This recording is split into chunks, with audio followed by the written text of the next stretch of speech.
감사드립니다. 전국 각지 멀리에서 오늘 이 법회를 위해서 이렇게 함께 해주신 도반님들께 진심으로 감사 인사를 드립니다. 저희 보현사에서 또 제가 존경하는 저희 도반 스님이신 원재 스님을 모시고 이렇게 토요 명상 법회를 이렇게 봄, 가을로 이렇게 진행을 하고 있습니다. 오늘도 또 여러 가지 뜻으로 또 아니면 본인의 진정한 이 나라는 것을 밝히기 위해서 이렇게 노력을 하시는 모든 도반님들 그리고 함께 해주신 이 자리에서 우리가 정말 좀 의미 있는 또 나만의 세계를 만들어갈 수 있는 이런 도반님들의 모습을 만들면 좋지 않을까 싶습니다. 보현사에서 토요일 날마다 토요일 2시마다 이 명상 법회를 진행을 하고 있습니다. 평소는 이야기하는 것보다는 자선 명상 위주로 이렇게 진행을 주로 하는데 오늘은 또 원재 스님이 이렇게 오셔서 명상은 한 20분 정도 이렇게 간단하게 하는 걸로 하고 그 후에는 스님 법문 이렇게 들으면서 법회를 마치도록 하겠습니다. 우리가 이렇게 살아가고 있고 또 함께 이렇게 모여서 이렇게 법회도 하고 여러 가지 모습으로 살아가고 있지 않을까 싶습니다. 오늘 이렇게 함께하는 이런 공덕으로 우리 모두가 또 함께 다 도반이라는 겁니다. 그리고 우리가 우리의 이 불빛을 밝힐 수 있는 이런 도반인들이 되면 좋지 않을까 싶습니다. 또 그 가운데 저의 원재 스님 같이 이 불빛을 나누어주는 이런 분들도 계시다는 겁니다. 그래서 여기에 오셔서 이 법회에 함께 해주셔서 스님으로부터의 좋은 불빛들 아니면 좋은 이런 선한 이런 기운들을 잘 받아서 모두가 진정으로 깨달을 수 있는 아니면 내 삶을 진정으로 멋지게 살아갈 수 있는 이런 도반님들이 되시면 좋지 않을까 싶습니다. 조금 있다가 다 함께 저희 도연사에서는 이 도반이라는 의미로 함께 절을 합니다. 함께 3배 절을 하고 자선 한 20분 정도 자선을 하고 스님 법문 듣는 것으로 오늘 법회를 이렇게 잘 하도록 하겠습니다.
네, 먼저 인사부터 드리겠습니다. 원재입니다.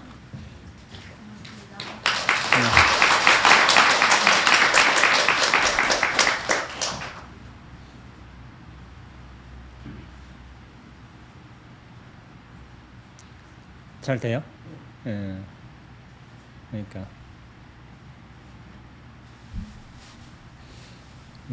참 전국 각지에서 많은 분들이 와주신 것 같아요. 부산 쪽도 계시고 서울에도 많이 계시고 그리고 여기 제 학교 학우님이 계세요. 학우님이 저와 이제 학교 때는 안 친했는데요. 별로 안 친했는데 졸업하고 친해졌어요. 졸업하고 친해져가지고 우리 학우님이 오셔가지고 선배님이신데 저보다는 나이는 같아서 이제 친구처럼 지내고 있습니다. 근데 이제 저의 찌질했던 과거들을 다 알고 있기 때문에 제가 저번에 이제 맛있는 커피하고 빵하고 이렇게 대접하면서 입막음을 잘 했습니다. 저도 이미지 메이킹을 좀 해야 돼서 그러고 있습니다. 나중에 학우님하고 좀 얘기도 해보겠지만은 학우님한테서 또 이제 영상을 같이 수행하신 분들도 오신 것 같고 여러 각지에서 진짜 많이 오신 것 같네요. 이렇게 하고 혹시 보현사 처음 오신 분? 꽤 많으시구나. 그렇죠. 저와 혜종 스님은 오랫동안 도반입니다. 출가하면서부터 도반이라고 하면 돼요. 왜냐하면 기본 선언이라고 선언에서 같이 정진하면서부터 굉장히 친해지게 됐어요. 혜종 스님하고. 혜종 스님이 저보다는 이제 연세가 둘 위이시고 그리고 저보다 선배님이세요. 1년 또 선배님이시고 그래가지고 제가 항상 말씀드리지만 혜종 스님은 제가 굉장히 존경하는 분 중에 한 분입니다.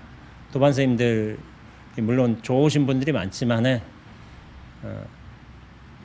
제가 믿고서 이렇게 서울에 경기도에 신도님들 계신다면은 혜종 스님한테서 좀 가르침을 받는 게 좋겠다 그렇게 말할 정도로 이렇게 좋으신 분이세요. 그리고 저를 오랫동안 아신 분들은 저렇게 좀 기준이 까다로운 원재 스님이 추천하면 다 이유가 있지 않겠냐 그런 생각으로 이렇게 오세요.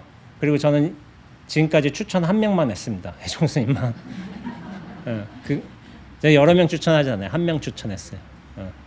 왜냐하면은 저는 그렇게 생각을 해요. 어떤 사람을 알려거든 10년 동안 알아왔으면은 그리고 그 사람에 대한 10년 동안 같이 살아오면서 느낀 감정들, 생각들 이런 거를 본다면은 확신이 들거든요. 사람에 대한 확신이 드는 거지 말이나 행동도 굉장히 중요하지만 말보다 앞서는 게 사람 됨이라고 저는 생각하고 있어요. 그래서 혜종 스님은 저보다 훨씬 뛰어난 면이 많으셔가지고 그런 부분에 있어서 좀 감화를 받으시는 분들이 많을 겁니다. 저 같은 경우에는 말하자면 법문하고 책 쓰고 뭐 그런 종류의 재주는 좀 있는 것 같은데 그거에 비해서 사람의 어떤 전체적인 됨됨이라든지 인품이라든지 그리고 어떤 밝은 에너지라든지 그런 건 혜종 스님이 월등하게 앞서세요. 그래서 제가 항상 혜종 스님을 그렇게 말씀드리고 있고 그래서 배우셨으면 좋겠다고. 그리고 좋은 사람 옆에 가면은 그런 기운을 또 느끼거든요. 자기가 느끼고 그런 것도 또 훈수비란 게 됩니다. 훈수비란 게 뭐냐면은 마치 연기가 나한테 와가지고 싹 향연기가 스며들듯이 사실 그것이 들어왔는지 안 들어왔는지 모르지만은 결국에 거기를 떠나서도 나한테 그런 향기가 남는 것처럼 알게 모르게 그렇게 나한테 그런 영향을 미치는 게 있어요. 그래서 좋은 스승님 또 좋은 도반들과 함께 한다면 나도 거기서 묻어가면서 스스로의 공부를 증장시킬 수 있는 기회가 또 늘어나기도 합니다. 그래가지고 좋은 도량에서 또 좋은 선지식, 좋은 도반들과 함께 수행한다면 그보다 참 좋은 일은 없는 것 같아요. 그런 차원에서 저는 혜종 스님을 굉장히 존경해 왔고 그리고 혜종 스님 같은 스승님이라면은 누구든 그 면모를 좀 따라 배울 수 있겠다고 저는 생각이 들어가지고 이렇게 보현사에 한 번씩 와주시길 제가 청하고 있고 그리고 실제로 와주신 분들께서는 다 제가 왜 그런 말을 했는지 혜종 선생님 뵙고 나선 다 그렇게 알게 됩니다. 제가 에센스만 제 올해 승답이 19년인데 내년이면 이제 20년인데 20년이면 그래도 좀 의미 있는 20년 되잖아요. 뭐 19년보다 조금 한 1년 빨리 기다리고 있어요. 20년 해보려고. 그래가지고 20년 동안 어떤 사람을 알아왔는데 굉장히 큰 느낌을 받았다면은 그건 맞을 것 같아요. 맞을 것 같고 그렇습니다. 예, 오늘 법회 굉장히 많이 오셨는데요. 법당이 꽉 찼어요. 자리가 없을 정도로. 근데 연기스트가 있으시네요. 연기스트 몇 살이에요? 예. 13살. 그럼 만나야 만나이? 만나이 11살이야? 그러면 초등학교 6학년인가? 6학년이야? 엄마하고 어떤 딜을 했어? 여기 온다면.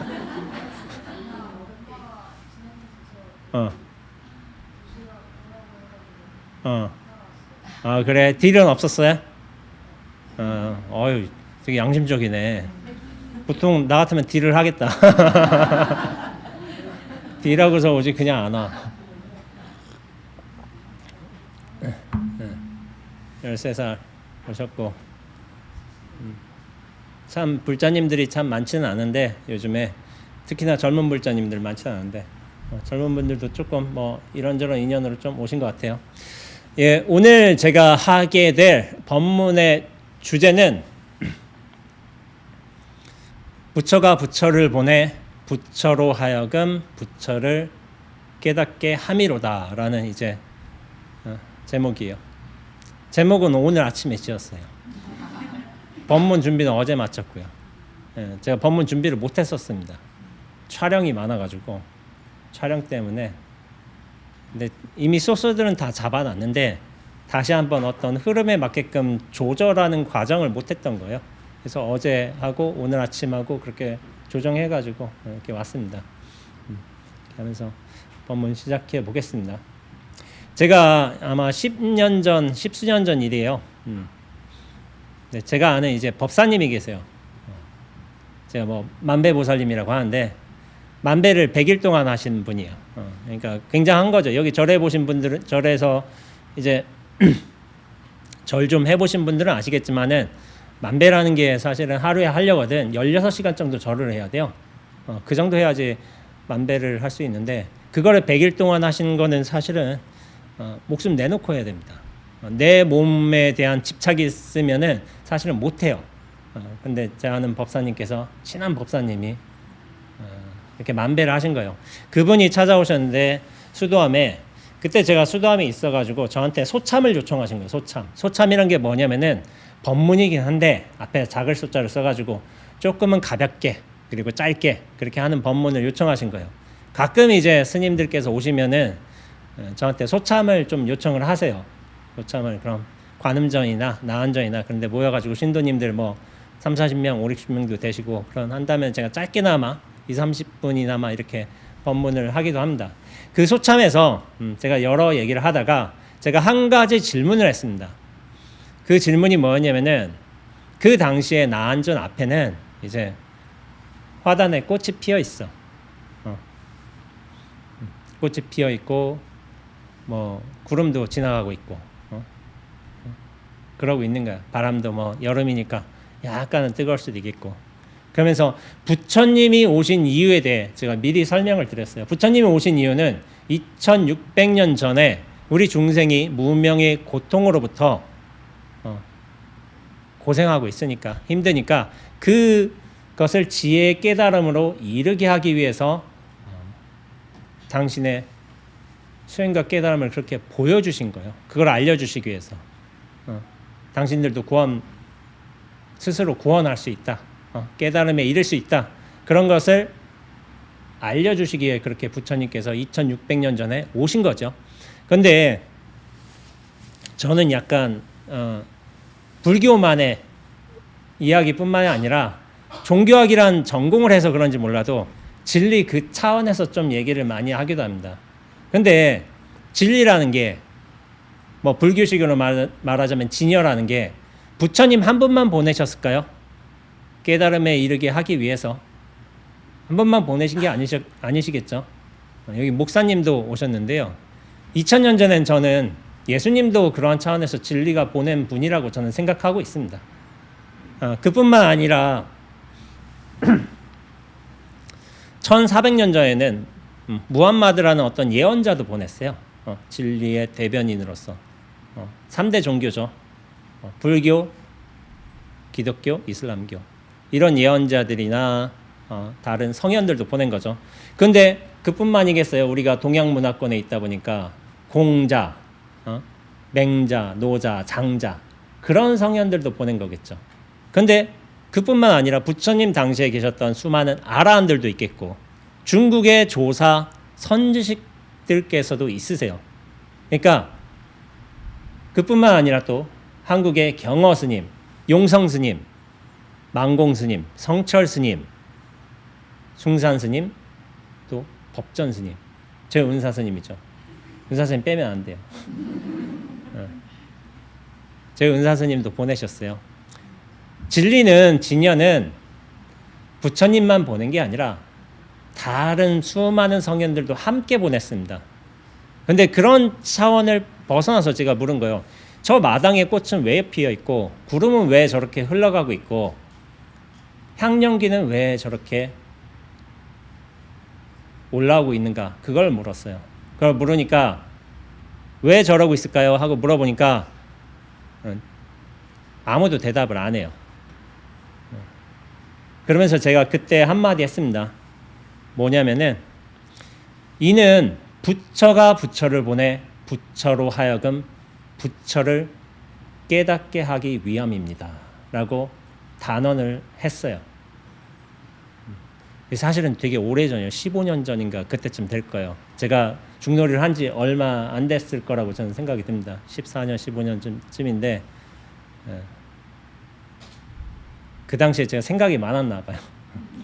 그런데 지금 생각해 보면 또 틀린 말도 아닌 것 같아. 그리고 이 글은 나 아직 열리지 않은 선물이라고 제가 재작년인가 작년인가 냈던 책이 있어요. 그 책에 들어간 글 중에 하나입니다. 똑같진 않지만은 저 꽃이라는 게 구름이란 게 향연기란 게 그냥 온 게 아니란 거예요.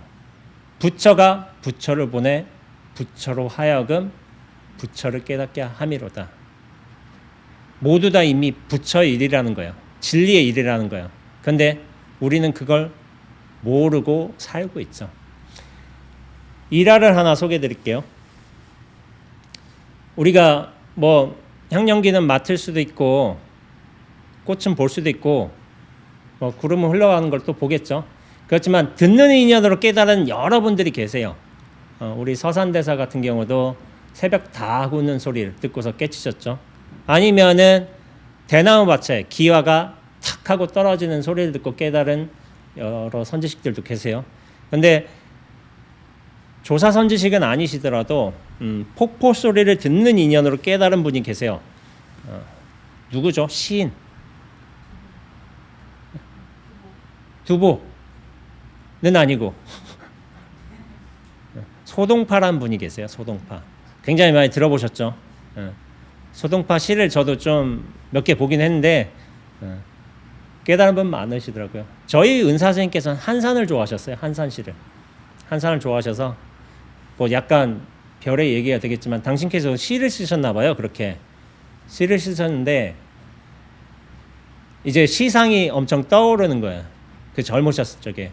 그러니까 하루에도 뭐 10편씩까지는 모르겠지만 3-4편도 쓰고 그렇게 한 거예요. 그러다가 한산시를 보시고 나서 내 시는 시도 아니다 하고 다 불태워버리셨대요. 그만큼 한산시가 굉장히 좋은 시였겠죠. 또 갑자기 또 떠오르는데 제가 얼마 전에 종정예화를 만나 뵙고 왔어요. 종정예화면 조계종, 우리 대한불교 조계종에서 가장 큰 어른 스님이시죠. 승왕이에요. 승왕. 말하자면 승왕이신데 그분을 제가 만나 뵙고서 만나 뵙기 전에 제가 시를 봤어요. 옹계시초라고 해서 당신이 16세부터 18세까지 쓰신 대략 200편의 시를 봤어요. 시 보고 제가 깜짝 놀랐어요. 수준이 너무 높아서. 그러면서 그 생각이 드는 거죠. 나는 16세, 18세에 뭘 했을까? 수학 문제 풀었겠죠. 국어 뭐 밑줄에 상징하는 반은 뭐 이런 거 찾느라고. 근데 그걸 넘어서서 이미 시를 쓰고 있었어. 깨달음의 시를. 조사 선생님들의 오도송 수준입니다. 그래서 깜짝 놀랐어요. 출가하기 전에 그렇게 공부를 마치시고서 오는 분들도 계시다 하시더라고요. 그런 분들이 계세요.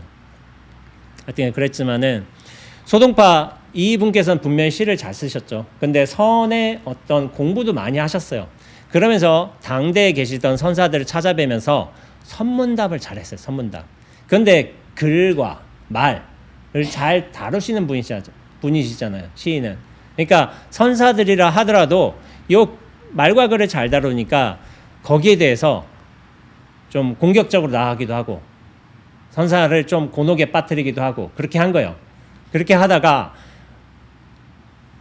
노산의 독림 흑룡사에 있는 상총선사를 만난 적이 있으세요. 근데 상총선사도 이 소동파에 대한 소문을 알고 있었죠. 만만한 사람이 아니다. 선문답 자주 걸어온다. 말재주가 뛰어나다. 그렇게 하다가 소동파가 그렇게 나올 걸 아니까 상총선사가 이런 말씀하신 거예요. 그대는 어찌 무정설법은 들으려 하지 않고 유정설법만 들으려고 하는가라고 이렇게 말씀하신 거예요. 유정설법이란 건 정이 있는 이제 설법이란 거예요. 보통은 사람의 설법이죠. 사람의 설법이고 어떤 의미에서 뭐 닭이나 동물, 소 같은 경우도 될 수가 있죠. 유정물이니까 유정이 설법한다는 거예요. 반면에 무정물, 정이 없는 것이 설법한다 치면은 이를테면 요 지금 선풍기 돌고 있잖아요. 선풍기가 설법을 많이 하고 있어요. 뭐냐면은 돌아가면서 설법하고 있고 소리로도 설법하고 있고 바람의 어떤 촉감으로도 설법하고 있어요. 동시에 세 가지 설법을 하고 있습니다. 대단한 분이에요. 이 무정설법을 왜 보지 못하는가 이런 거를 탁 지적을 받은 거야. 그러니까 소동파가 처음으로 밀려봤어. 왜냐하면 내 영역이 아니니까. 난 지금까지 스님들을 상대로 해서 말재간을 부려가면서 선문답을 했는데 무정의 설법이란 건 처음 들어본 거예요. 그러니까 고민에 빠졌죠. 그러다가 어떻게 됐냐면은 그 상총스님을 만나 뵙고 삼모통일을 돌다가 폭포를 지나게 됐나 봐요. 근데 폭포 소리를 듣고 나서 확 깨치게 된 거예요. 폭포 물소리 쏴 하는 소리를 듣고 나서 그런 찰나에 삼천대천 세계가 어떤 한 통으로 되어버린 거죠. 그 경험을 처음 해보신 거예요. 처음 해보시니까 그러면서 상총선사 계신 곳을 향해서 합장하면서 이렇게 절을 했어요. 그러면서 워낙 글재주가 뛰어난 분이시다 보니까 그 자리에서 바로 오도송이 나와버렸어. 그 오도송을 제가 소개해 드리겠습니다. 산골짜기 물소리 그대로가 부처님의 장광설이요 산빛 그대로가 어찌 청정법신 아니겠는가. 밤새 들은 84,000 법문의 이 소식을 훗날 어떻게 사람들에게 보여줄 수 있을런가. 이런 오도송을 지으셨어요. 그러니까 상총스님께서 야 너는 사람만 설법하는 줄 알지? 야 저 돌도 저 개울도 꽃도 설법을 하고 있어. 근데 왜 너는 그걸 듣지 못할까? 하니까 그런 의문에 꽉 막혀 있다가 갑자기 폭포 소리 길모퉁이 돌다가 폭포 소리 듣서 확 깨어난 거예요. 그래서 이런 시를 쓰신 거예요. 근데 저는 이 시를 보고 나서 제가 되게 주제넘게도 소동파라는 대문호가 남긴 시에서의 약간의 좀 부족한 점이 있는 것처럼 들렸습니다. 사실은 그게 뭐냐면은 마지막 두 구절이에요. 두 구절이 왜 그러냐면은 밤새 들은 84,000 법문의 이 소식을 훗날 어떻게 사람들에게 보여줄 수 있을런가. 이런 고민을 하셨잖아요. 고민 안 하셔도 되는 걸 하셨어요. 제가 수행인들을 많이 접하잖아요. 공부인들 많이 보잖아요. 저도 뭐 공부인이긴 하지만은 이제 찾아오는 분들이 많으세요. 저 선배 선생님들도 계시고 뭐 모처서의 원장 선생님들도 계세요. 후배 선생님들도 계시고 그리고 뭐 세간에서 공부하시는 여러분들 계시죠. 근데 이제 이 공부를 하다 보면 무슨 일이 있냐면은 마음이 확 열리는 체험을 하는 분들이 많습니다. 저 역시도 어려서부터 그런 체험을 해왔고 죽놀이 하면서 어떤 10년 차에 크게 한번 벗어난 적이 있어요. 크게. 물론 이전에도 뭐 경험들이 여러 차례 있었겠지만은 그때 이후로는 이제 다시는 쪼그라드는 일이 없었어요. 원래 다시는 쪼그라들어요. 사람들이 공부하다가 확 벌어졌다가 다시 나로 쪼그라들고 또 벌어졌다가 쪼그라들고 이 과정을 수도 없이 반복하게 됩니다. 근데 이게 끝나는 경우도 있어요. 다시 안 쪼그라들어요. 근데 소동파는 처음으로 이렇게 세계와 한 몸이 되셨어. 그러니까 얼마나 환희심이 열리겠어. 얼마나 개운하겠어. 근데 이걸 누구한테 전해줄 수 있을런가? 알아들을 수 있을까? 사실 그런 고민 안 하셔도 돼요. 사람이 자기 인연이 다 익으면은 말하지 않아도 통하고 이르지 않아도 깨달아요. 자연스러운 일인 거예요. 근데 소동파 아까 전에 말재주와 뭐 변제가 뛰어나다. 그래서 상총선사가 너 무정설법 모르지 이렇게 하고 탁 약점을 찔렀단 말이에요. 그런데 그 말 한마디 듣고 길 모퉁이를 돌다가 폭포 소리 싹 한번 소리 듣고서 바로 깨달을 수 있었다. 소동파 공부 잘한 거예요. 상총선사가 잘 가르쳐 준 것이긴 하지만은 저는 소동파가 공부를 잘했다고 말하고 싶습니다. 왜냐하면은 이제 대부분 안 통하기 때문에. 어록에서는 어록의 가르침, 선사의 어떤 경책이 통해서 깨달은 사람의 이야기가 나오지 못 깨달은 사람 이야기는 나오지 않습니다. 100명 하면 1명 깨달을까 말까요. 근데 깨달은 경우를 해야지 깨닫지 못한 경우는 소개하지 않아요. 그건 마치 이런 거와 같아요. 사법고시 패스기 이건 있지만 사법고시를 왜 떨어졌는가 이건 안 소개가 안 돼요. 내가 어떻게 사법고시를 붙었는가 그런 차이점은 있겠죠. 그래서 제가 좀 주제 넘게도 소동파 대문우께서 약간 좀 앞서서 염려를 하신 게 아닌가 그런 생각이 듭니다. 그래서 근데 소동파도 그랬다시피 요즘 시대도 그런 거예요. 이 경계가 확 벌어지는 분들이 많습니다. 저와 공부를 하시는 분들 중에 많아요. 그분들 어디 가면은 공부 잘한다는 소리 들을 거예요. 근데 제가 기준이 까탈스러워서 다시 쪼그라들지 않는 게 제 기준의 원칙입니다.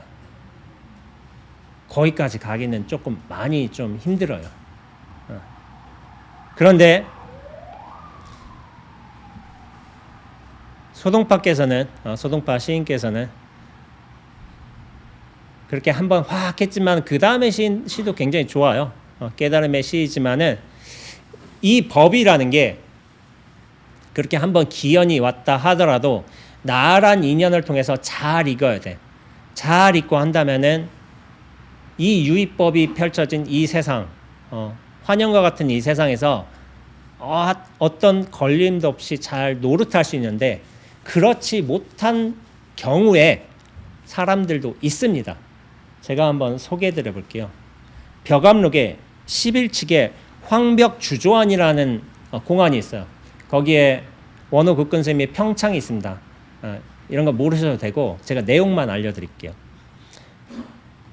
황벽 스님이라는 선사가 계세요. 하루는 예불을 하시고 계신 거야. 근데 예불을 굉장히 정성스럽게 하셔. 노스님께서, 큰 스님께서. 그러니까 그 당시에 누가 있었냐면 대중이란 스님이 있었어요. 대중이란 스님. 근데 스님인데 일반 스님은 아니에요. 왜 그러냐면은 왕의 아들이었어요. 왕의 아들인데 약간 이제 권력 싸움에서 약간 밀려난 거예요. 어떤 경우로 해서 좀 밀려났어요. 그러면서 절로 피신을 했어요. 피신을 한 상태에서 좀 자기 복권되긴 좀 지금 상황은 아니니까 절에서 출가를 했어요. 그러면서 삼위가 돼가지고 법명을 받았는데 대중이라는 법명을 받았어요. 근데 지금 대통령의 아들하고 비교할 정도도 아니죠. 그 당시에 황제의 아들이라면은 대단한 거죠. 어떤 이제 범란에 의해서 그렇게 좀 밀려나긴 했지만은 황제의 아들이 출가를 했어. 그럼 절에서의 어떤 위치가 보통의 위치는 아니겠죠. 아무리 삼이라 해도. 그러니까 이 대중스님이 약간 건방졌던 듯해요. 황벽스님더러 황벽스님이 그렇게 열심히 기도하고 있으니까 예불을 올리고 있으니까 물어본 거예요. 어디서 들은 바는 있어가지고 부처님께 집착하지도 않고 법에도 집착하지 않고 승가에도 집착하지 말아야 하는 법인데 예배를 해서 무엇을 하시렵니까? 하고 물은 거예요. 그러니까 부처님, 법, 승가, 불법승 삼보에도 집착하지 않아야 되는데 예배에서 뭐 하려고요? 이렇게 물은 거예요. 당돌하게 삼위가. 그러니까 여기에 대해서 황백스님이 아주 어르신으로서 점잖게 위엄 있게 말씀을 해주셨어요. 부처에도 집착하지 않으며 법에도 집착하지 않으며 승가에도 집착하지 않으며 항상 이처럼 예배를 하느니라 한 거예요. 항상 이처럼 예배를 하느니라 라고 했어요. 근데 이 대중이 못 알아들은 거예요. 예배에서 뭐 하려고요? 단답식으로 물었겠죠. 좀 버르장머리 없이. 그러니까 황벽스님이 그 대중 스님을 뺨따기를 한번 탁 때렸어요. 때리니까 대중이 그런 말을 한 거죠. 몹시 거친 사람이군. 이렇게 한 거예요. 그러니까 황벽스님이 이렇게 말한 거예요. 여기에 무엇이 있다고 겉을 다느니 간을 다느니 짓거리고 있느냐 하고서 한 대 더 때렸어요. 이런 일화가 소개되고 있습니다. 제가 벽암록을 가끔 이제 소개해 드리긴 하는데 제가 벽암록을 그렇게 막 좋아하지는 않아요. 좋아하지는 않지만 평창의 내용 중에 제가 몇 가지를 항상 소개해 드리긴 해요. 이게 참 재미난 일화였죠. 저한테는. 이거 한 10년 전에 본 것 같은데 그 당시 좀 기록을 해놔가지고 지금 이렇게 써먹고 있습니다. 뒷날 뭐 추가적인 얘기를 하자면 이 대중이 나중에 복권을 해요. 복권을 해가지고 나중에 황제가 돼요. 그래서 어떻게 하냐면 황벽스님을 두고 이제 국사로서 국사라고 하기보다는 나라에서 유명한 스님은 이렇게 따로 왕이 이런 호를 내리기도 해요. 근데 그때 맞았잖아요. 뺨따구를. 싸대기를 맞았으니까 추행사문이라고 이렇게 아주 추행을 일삼는다. 추행사문이라 이제 그 법호를 내린 거야. 내리니까 나중에 황벽의 제자가 아주 유명한 제자가 누가 됐냐면은 정승이 됐어요. 나라의 정승. 뭐 국무총리쯤 됐겠죠. 국무총리쯤 되는 사람이 황벽스님을 극진히 모시면서 이렇게 하는데 추행사문이란 호는 좀 그렇잖아요. 아무리 그래도 아무리 황제라 하더라도 그러니까 황제에게 다시 한번 간청을 했어요. 다른 호를 내려달라고 했어요. 근데 그 제자가 누굴까요? 황벽스님의 유명한 제자가 있어요. 배 뭐라고요? 배휴라고 있습니다. 배휴.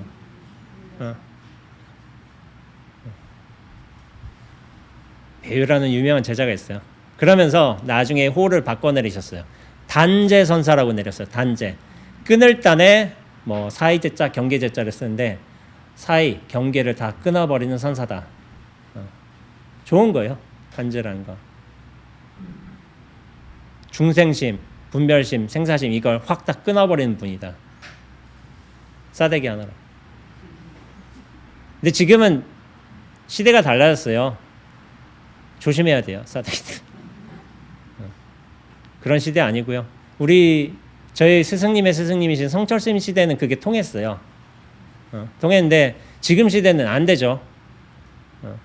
성철 스님 때는 살아있는 법문을 하셨다고 하시대. 이렇게 하다가 법문하다가 이 수자 한 분이 졸고 계시잖아요. 조라하고 막 주장자 던지셨다고 하시더라고요. 그 자리에서. 그때는 그러셨다고 하시대요. 그때가 뭐 80년대 그때쯤이겠죠. 그때는 그래도 상관이 없었어요. 우리 어차피 다 맞고 자란 세대이기 때문에. 근데 지금 시대는 그러지 못하겠지만은 1000년 전에 중국 시대는 그게 또 더 심했을 수도 있겠죠. 지금 중국 영화를 봐도 막 때리는 장면이 많이 나왔어요. 저희 때만 해도. 단죄선사라고 했어요. 자, 그러면은 이 이야기를 한번 되짚어 보죠. 대중이 물었어요. 부처에게도 법에게도 승가에도 집착하지 않아야 되는데 왜 예배를 하십니까? 거기에 대해서 부처에도 집착하지 않으며 법에도 집착하지 않으며 승가에도 집착하지 않으면서 항상 이렇게 예배를 하느니라. 여기서 중요한 건 항상 이렇게요. 항상 이렇게 이처럼이라고 했는데 이처럼을 제가 그냥 여시라고 적어놨습니다. 여시. 이렇게 예배를 하느니라. 이 원문에 여시라고 적혔는지 사실 모르겠어요. 제가 좀 학식이 짧아가지고 원문은 못 봐요. 못 보지만은 항상 이처럼 예배한다는 게 굉장히 중요해요. 그런데 대중이 못 알아듣는 거야. 야, 집착하지 않아야 되는데 예배에 집착했어. 이런 식으로 한 거예요. 그럼 요즘에 무슨 생각이 들어요? 형식주의에 매몰되지 말자. 이런 주장이 있잖아요. 그 실 내용이 중요한 것이 형식에 매몰돼서는 안 된다. 그런 게 예전에 굉장히 합리적인 주장처럼 그렇게 받아들인 적이 있죠. 그럼 황벽스님이 형식주의에 매몰되었는가? 아니에요. 항상 이처럼에는 사실은 어떤 뜻이나 내용이 없어요. 그 순간순간의 상황에서 예배를 올린다는 거예요. 적절하기 때문에. 근데 그걸 못 알아듣고 반말하니까 나중에 황벽스님이 탁 때렸어. 이제 기분이 나쁘잖아. 기분이 나빠서 거칠다고 얘기하죠. 그러니까 아니 여기에 무엇이 있다고 거칠다느니 가늘다느니 기분 나쁘다느니 옳다느니 그러다느니 그런 말을 짓거리냐 하고서 한 대 탁 때렸어요. 또 사실 이 대중이라는 스님이 저는 공부가 좀 된 사람일 수 있겠다는 생각도 드는데 그렇지 않겠다는 생각이 더 강해요. 왜냐면 추행사문 내린 거 보고 좀 찌질하잖아. 맞았어도 그런 법포를 내리면 더 찌질하잖아. 그게 안 내렸으면 좀 공부가 됐을 수도 있겠다 이런 생각이 들어요. 이게 사실 공부가 좀 됐으면은 마음의 준비가 됐으면은 뺨딱이 딱 맞는 순간에 뭐가 올 수도 있어요. 그러면서 소동파처럼 이 황벽스님한테서 이렇게 감사 인사를 할 수가 있겠죠. 그럼 황벽스님이 물어보겠죠. 야, 네가 뭘 알았다고 이렇게 감사 인사하느냐 하면은 그 뒤에 뭐가 있을 수가 있겠죠. 뭐 무명으로부터 저를 끌어내 주셨으니 뭐 이런 감사 인사를 드릴 수 있겠죠. 근데 대중은 그런 수준까지는 아니었단 말이에요. 2차로 어긋났죠. 이것도 못 알아듣고. 그러니까 또 반발한 거야. 반발하고 여기에 도대체 무엇이 있다고. 제 식으로 말하자면 그래요. 이 눈앞에 무엇이 있다고 옳다니 그러느니 가늘다니 희다니 그런 짓거리는 소리를 하고 있느냐 하고서 3차 경책을 했어요. 그러면서 한 대 또 때렸어요.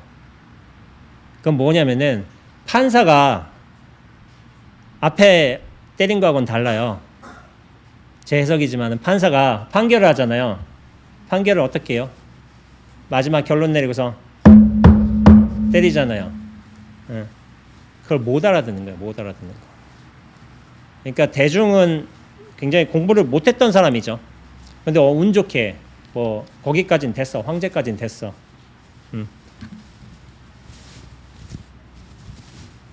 황벽스님은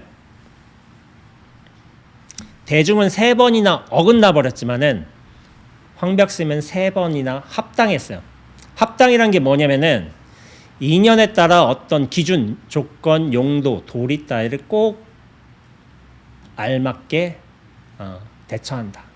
그런 뜻이죠. 대중이 못 알아듣으니까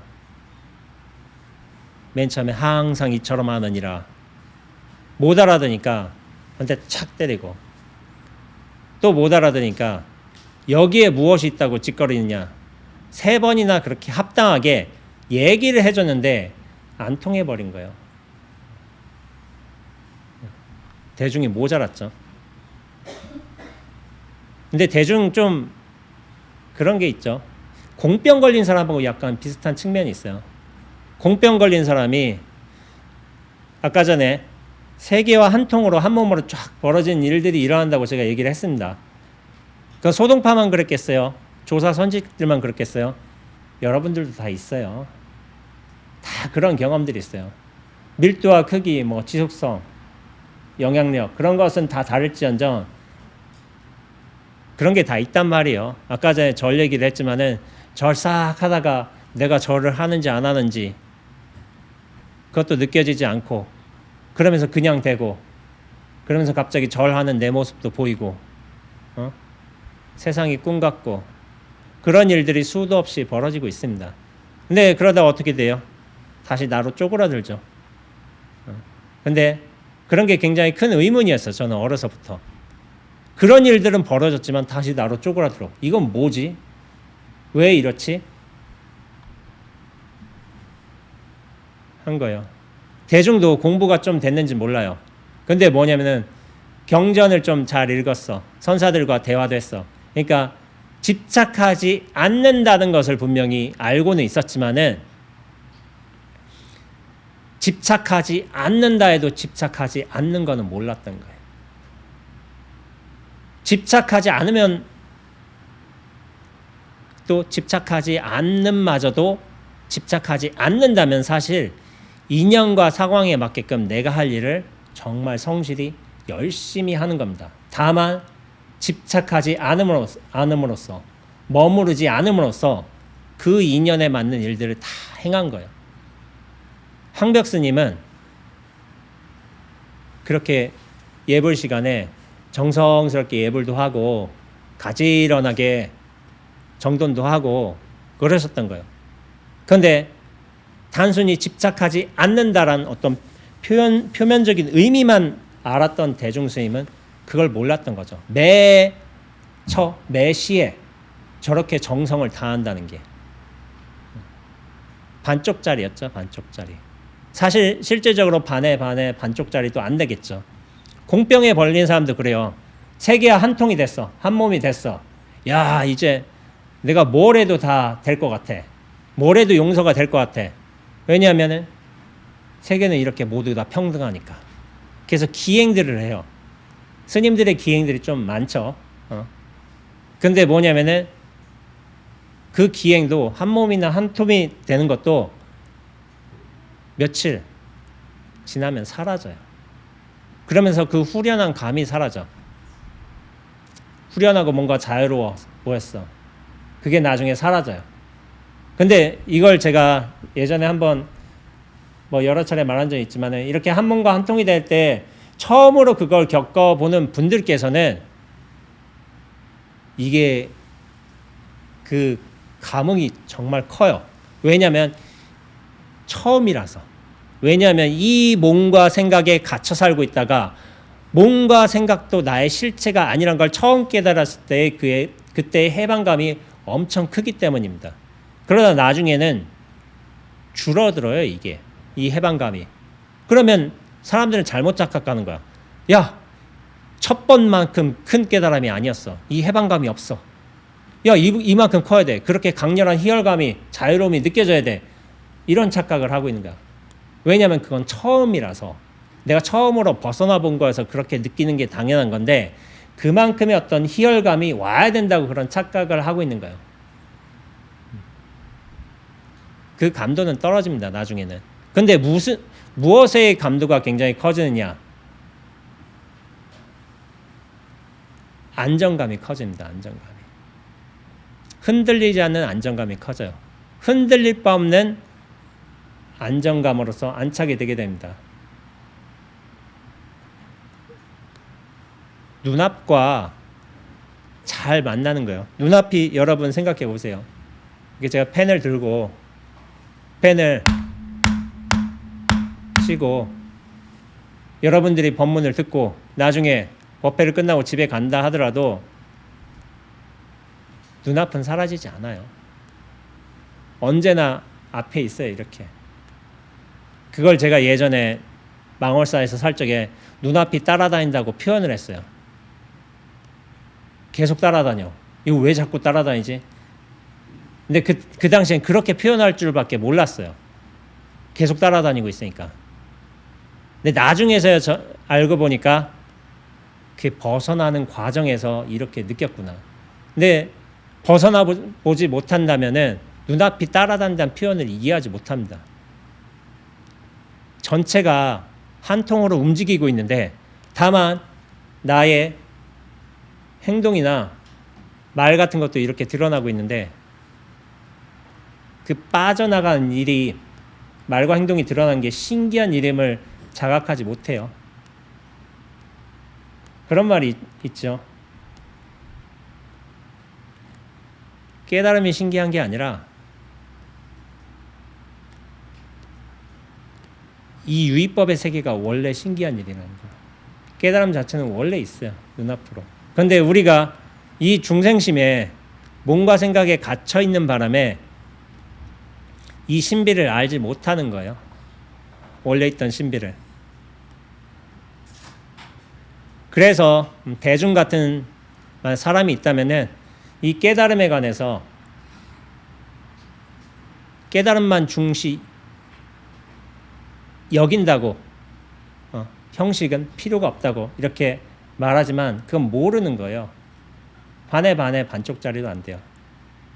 정말 그 모든 순간간 경계에서 깨달음이 다 드러난다면은 생각해 보세요. 목탁을 또로록 내렸을 때라든지 다른 분들이 나무 아미탑을 하는 소리를 듣는다든지 향연기를 느낀다든지 아니면 바람을 저렇게 촉감으로 느낀다든지 이 모든 게 법의 여실한 소식으로 들어오게 돼 있어요. 근데 그걸 몰라서 생각의 힘이 강하기 때문에 아직 나라는 육체에 많이 끄달려 있기 때문에 그걸 걷어내야 된다고 착각하는 거예요. 근데 진정으로 우리가 공의 소식을 안다면은 나란 존재도 공으로 드러나게 됩니다. 하나의 현상으로서 내용물로서 드러나게 돼요. 그러면서 무슨 일이 생기냐면은 나를 써먹는 재주가 생겨요. 나에 머무르지 않으면서 나란 인연을 써먹는 재주가 생겨요. 제가 간혹 말하는데 원죄를 부려먹는 재미가 생겨나기 시작합니다.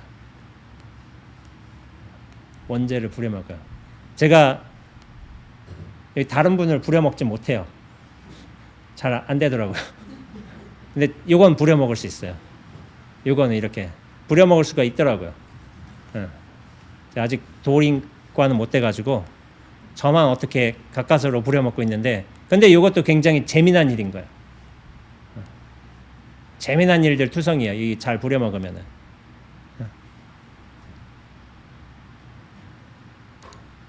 황벽스님은 그렇게 매 순간 예불을 열심히 하셨죠. 정성스럽게 하셨어요.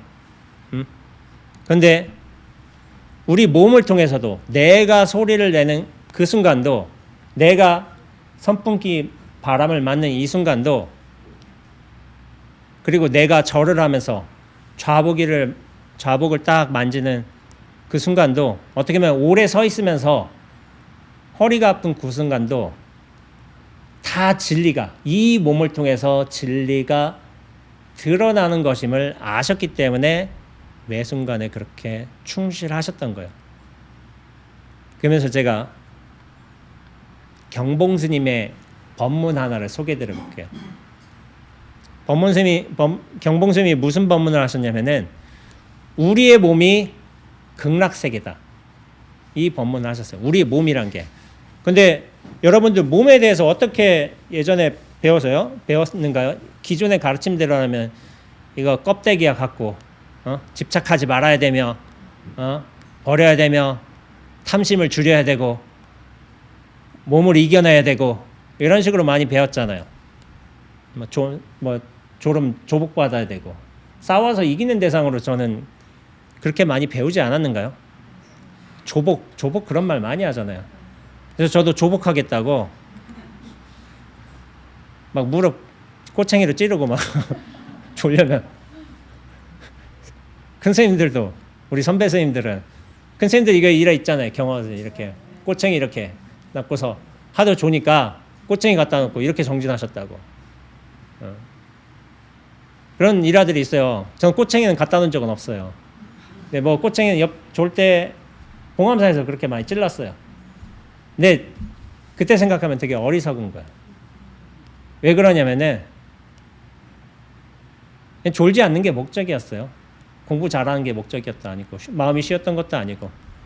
근데 그 어리석은 짓을 해야지 또 고생을 해봐야지 어리석은 짓은 또 벗어날 수 있는 것 같더라고. 그러니까 제가 뭐 근기가 좋아서 그랬던 건 아닌 것 같고 근기가 모자란데 하나하나 다 겪어봐야 돼. 우리 선배 선생님들도 이게 꼬챙이 놓고서 이렇게 하셨잖아요. 이렇게 하면 찔리잖아. 그러니까 나중에 기술이 좋으니까 이렇게 이렇게 몸이 이제 자동적으로 피하는 거예요. 여기 찔리면 아프거든요. 예전에 뭐 병원도 잘 안 보내주고 했으니까 그랬다고 하더라고요. 그런데 이 몸이 사실은 우리가 조복받아야 되고 무찔러야 되고 이겨내야 되고 제가 이길 극자란 걸 별로 좋아하지 않는데 근데 맨 처음엔 좀 그렇게 싸우기도 해요. 몸하고 어쩔 수가 없어요. 근데 나중에 좀 타협을 하게 되거든요. 근데 너무 일찍 타협해서도 안 되고 사실은 충분히 잘 익은 다음에 타협하는 게 좋습니다. 근데 우리의 몸이 곧 극락세계다. 여기에 대해서 제가 여러분들이 아마 들어보지 못한 법문을 한번 들려드리겠습니다. 누구라 할 것 없이 모든 인간은 지극히 행복한 극락세계를 희구하는데 경전에서 우리가 살고 있는 사바세계로부터 10만 8천 국토를 지나가야 극락세계가 있다고 하였다. 그러나 극락세계는 멀리서 구할 것이 아니다. 우리의 몸이 곧 극락세계이기 때문이다. 계속 읽겠습니다. 극락세계의 구품연화대는 우리 몸에 다 갖춰져 있다. 구품연화대라는 게 뭐냐면은 우리가 죽은 뒤에 수행의 공덕에 따라서 수행의 어떤 정도에 따라서 구품, 상품, 하품, 중품, 하품이 있는데 수행과 깨달음, 어떤 공덕의 정도에 따라서 상품으로 갈 수도 있고 중품으로 갈 수도 있고 하품으로도 갈 수 있는 거예요. 그래서 아주 수행을 잘 닦고 견성 거의 다 했고 그러면 상상품으로 가는 거예요. 말하지만 그 다음에 또 상중품으로 가는 경우가 있겠죠. 찌끔 모질한다든지 뭐 그러면 상중품 갈 수 있겠죠. 그러다가 하하품도 있겠죠. 최할 때는 하하품. 상품, 중품, 하품이 우리가 다음에 깨달음에 이르기 전에 극락세계에서 그 사람의 수행 정도의 만큼 그 계단 같은 그 층위에 있다는 거야. 거기에 머물러 있던 거야. 아마 세계를 상징할 거예요. 근데 그게 우리 몸에 다 갖춰져 있대. 구품연화대가. 그러면서 하신 말씀이 눈이 둘이요, 귀가 둘이고, 콧구멍이 둘이고, 입이 하나고, 대소변을 보는 곳은 2개죠. 그렇게 해서 총 9개가 된다는 거예요. 이 얼굴에 어떻게 보면 사람의 얼굴에 몸에 그 구품연화대가 다 갖춰져 있다는 거야. 그 서방정토세계, 저 10만 8천 국토 지나서 이게 아니라 여기가 사실은 극락세계, 국락국토다. 그러면서 구품연화대를 어떻게 설명하시냐면은 상품, 중품, 하품이 있죠. 그런데 이 세 개의 품이 있단 말이에요. 상품이 있겠고 중품, 하품. 그거를 우리 몸에 있는 9구멍하고 연결시킨 거예요. 그러니까 눈하고 귀는 상품에 들어간대. 제일 위에. 왜 그러냐면은 눈은 맑고 밝아서 세상에 어떤 물건이라도 들어가기만 하면 병이 나므로 조그만 뭐라도 들어가면 귀나 눈에 들어가면 병이 나. 어떤 물건도 용납할 수가 없으니 상품이다. 순수하다는 거죠. 귀는 또 속에 아무것도 없이 깨끗함으로 상품에 속한다. 눈하고 귀는 그렇게 상품이란 거예요. 코, 그 다음에 코하고 입은 더러운 코와 가래가 나오니 중품에 속하고 밑구멍에서는 냄새나는 똥오줌이 나오므로 하품에 속한다. 그러면서 여기가 상품이고 중품이고 하품이다. 이런 식으로 분류를 하신 거예요. 이러한 구품연화대에는 언제나 아미타불이 설법을 하고 계시지만은 찾는 사람도 없고 아는 사람도 적다. 구품연화대에서 설법을 하신대. 그럼 뭐냐면은 눈에서 설법을 하신대. 눈이 뭐예요? 보는 일 하고 있잖아요. 근데 이게 법을 설하고 있대. 귀는 듣는 거 하고 있잖아요. 근데 이게 법을 설하고 있대. 아미타불이. 코에서는 냄새 맡는 거, 숨 쉬는 거. 근데 이게 법을 설하고 있대. 아미타불이. 입에서는 맛보죠. 맛보는 게 이미 법을 설하고 있는 것인데 그걸 그리고 뭐 똥 오줌이라고 하는데 우리가 대소변 보는 것을 통해서 배설을 통해서 또 법을 설하는데 이걸 아는 사람도 없고 구하는 사람도 없다는 거예요. 이미 우리가 보고 듣고 느끼고 함으로써 다 법을 아미타불의 법을 생생하게 설하고 있는데 이걸 사람들이 모르고 있다는 거예요. 근데 이게 저는 이 법문 듣고서 참 경봉스님 대단하시구나 이런 생각이 들었어요. 왜냐하면은 우리는 구품연화대를 이런 식으로 받아들인 적이 없거든요. 저 극락세계 가면 내가 수행 정도를 잘하면은 분명히 내가 이번 생에 좀 망쳤지만 하상품은 될 것이다. 하상품보다 내가 좀 더 잘했지만 중하품은 되지 않을까. 그래서 그래도 급은 달라야지. 이런 식으로 생각할 수 있단 말이야. 근데 지금 당장 눈앞에 우리 몸이란 몸뚱이를 통해서 아미타불의 법이 설해지고 있다고. 근데 사람이 이걸 알지도 못하고 구하지도 않고 있다고 이런 말씀을 하신 거예요. 전에 못 들어본 설법이에요. 근데 이 설법이 유명하진 않아요. 제가 볼 적에는. 그럼 어쩌겠어요? 황벽스님하고 똑같죠. 목탁을 또로록 치면은 그 소리를 귀가 듣잖아요. 상품으로 법을 설하고 있구나. 아미타불의 설법을 듣는 거예요. 귀로서. 향연기를 맡는다고 쳐봐. 향을 피잖아요. 그러면 중품으로 아미타불의 법을 듣는 거야.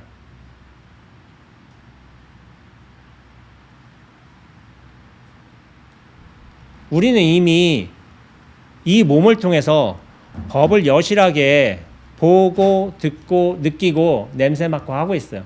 그런데 그러지 못하죠. 몸하고 자꾸 싸우죠. 이게 법이 드러나는 몸이라고 생각하지 않고 있죠.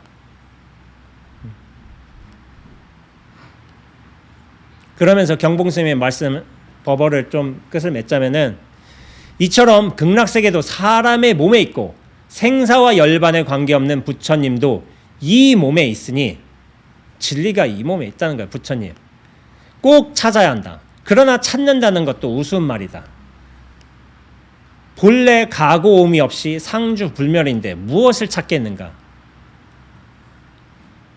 밝은 눈이 열리면 화련이 나타나게 되는 것이다. 찾는다는 거야. 법이 어디 딴 데 있는 줄 착각한다는 거야. 그런데 이미 이렇게 완연하게 우리 몸으로서 보고 듣고 느끼고 생각함으로써 완연하게 구현되고 있는데 우리가 그리고 이것을 충분히 쓰고 있는데 저기 다른 관념의 세계에서 지역적인 다른 곳에서 시간적으로 내가 죽은 뒤에 그렇게 도달할 수 있는 거라고 생각하죠. 아미타불 제하방 착득심두 절망망 염도영궁 무념처 육문상방 자궁광이라는 개송이 있죠. 누가 쓰신 개송이죠? 나홍 스님이 쓰셨죠. 아미타불이 어디 있는가? 착특심두 절망망. 화두를 붙들고서 간절히 궁구히 창구해 보라는 거야. 무엇이든 간에. 염도 영국 무념처. 생각과 생각이 다해서 무념처에 이르게 된다면은 육문상방 자궁광. 육문이란 게 그래요. 안입이 설신이. 안입이 설신을 통해서 자금이란 건 뭐예요? 부처님의 자금. 보랏빛 자자고 금이거든요. 보라는 약간 신성한 색깔로 좀 표현되는 경우가 있어요. 보랏빛하고 금빛. 금빛은 뭐냐면 부처님을 상징하는 거예요. 귀하다, 비싸다 이런 게 아니라 변하지 않는다는 데 뜻이 있어요. 금빛이란 건. 그리고 보랏빛이란 건 이게 참 그렇지만은 왜 보랏빛이란 걸 넣었을까? 저는 그런 생각을 해봤는데 어떤 요가 수행에서 그런 게 있어요. 요가 수행에서 우리가 제일 그 위쪽에 통하는 차크라가 보랏빛이에요. 보랏빛. 여기 백회라고 무슨 차크라라고 부르는데 제7 차크라라고 해요. 이것이 어떤 전체성 아니면 통일성 그리고 뭐 다른 식으로 얘기하자면 신과의 합일 개체성으로부터 완전히 멀어짐 이런 걸 뜻해요. 그것이 상징적으로 나타나는 색깔이 보라색이에요. 보라색. 그래서 그런 걸 알고 계시지 않으셨을까?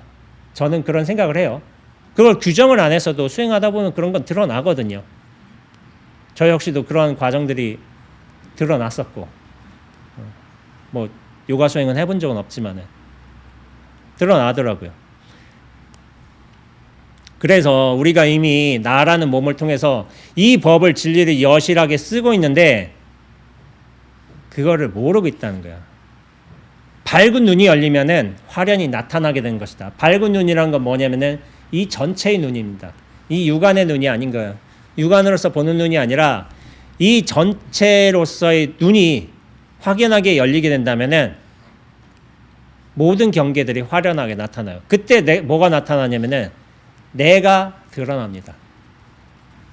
내가 드러나요. 그러니까 이게 웃긴 소리인데 난데 내가 드러나 버려요. 이건 난데. 근데 예전에는 무슨 나냐면은 실체를 가지고 이렇게 중심을 가지고 세상에 군림하려고 하고 있고 내 모든 걸 판단하고 취사하고 하려고 했던 그런 나인데 반해서 나중에 드러난 나는 뭐냐면은 깨달음이 진리를 그렇게 드러내주는 나로 새롭게 태어나게 돼요. 그런 나인 거예요. 제가 예전에 이런 표현 했겠지만 왕좌 위에 머물러 있어. 이 세상은 다 내 거야. 이렇게 하려고 하고 있다가 갑자기 진여가 불성이 자성이 깨달음이 탁 드러나면서부터 얘가 이제 지 역할 찾아 들어가는 거예요. 왕자로서 모든 걸 컨트롤하려고 했는데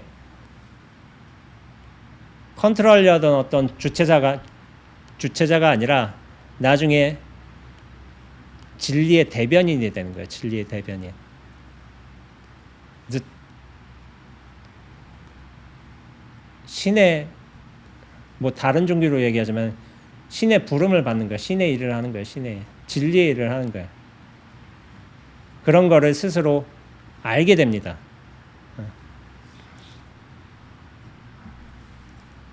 그러면서 우리가 보고 듣고 느끼고 생각하는 것을 허투루 여기지 않아요. 나쁜 일 아니에요.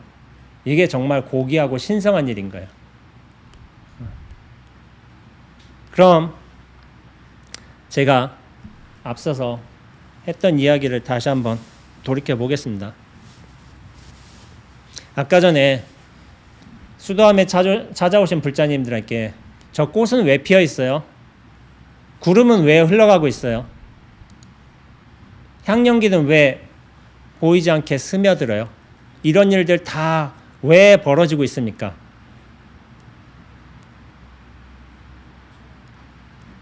여기에 대해서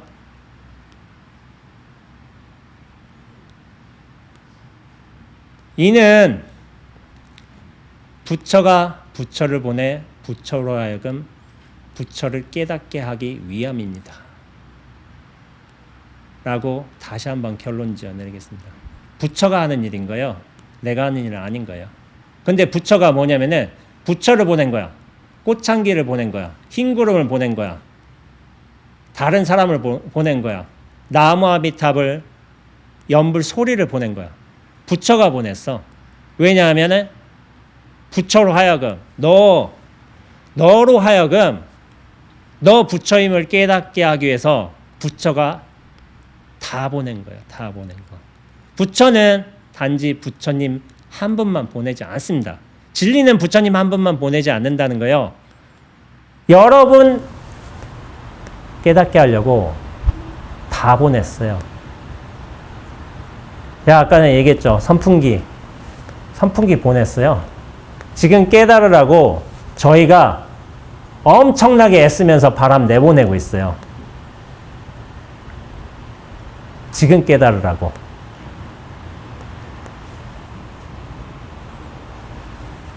세계는 이렇게 진리로서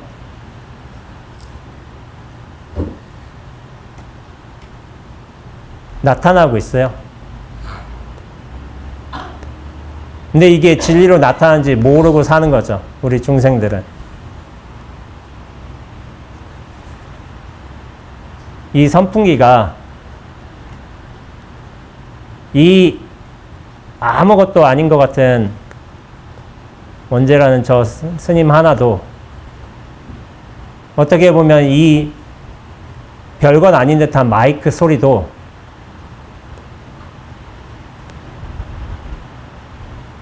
초가을의 이 더위도 다 진리가 보낸 겁니다. 여러분들 깨치게 하려고.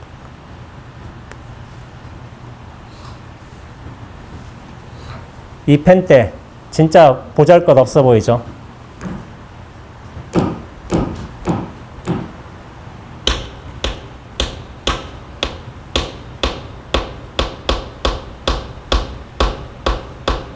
이 펜대도 어떻게 보면은 여러분들 깨치게 하려고 사력을 다해서 책상 치고 있는 거예요. 몸 들이받으면서. 아무것도 아닌 것 다 보이는데. 이렇게 펜도 애쓰고 있는데, 예. 여러분들이 이제 깨어날 때 되지 않으셨습니까?